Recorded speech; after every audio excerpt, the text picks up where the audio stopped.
রক্তে রঞ্জিত খেলা নয়, এবার কেবল উৎসব। স্ক্রিনের ভয়াবহতা এবার নামল শিউলের রাজপথে, যেখানে মৃত্যু নেই কিন্তু রয়েছে কল্পনার রাজত্ব। স্কুইড গেম এবার ফিরে এসেছে বাস্তবতার মঞ্চে।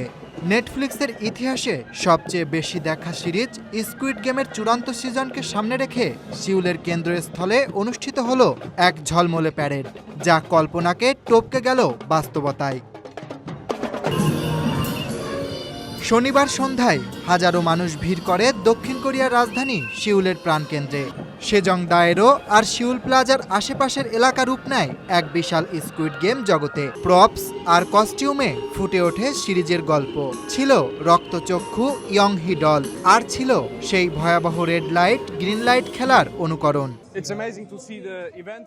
আমি বিশ্বাসই করতে পারছি না, যেটা স্ক্রিনে দেখেছি সেটা আজ সামনে দাঁড়িয়ে দেখছি। এটা অসাধারণ। এখানে এসে মনে হচ্ছে আমি বুঝি স্কুইড গেমে আছি, শুধু খেলায় হারলে মরতে হচ্ছে না।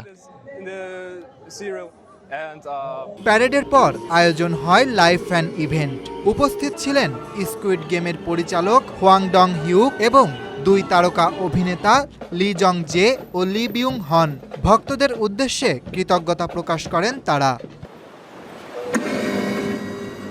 2021 সালে আত্মপ্রকাশের পর থেকেই বিশ্বজুড়ে দর্শকদের মন জয় করে নেয় স্কুইড গেম।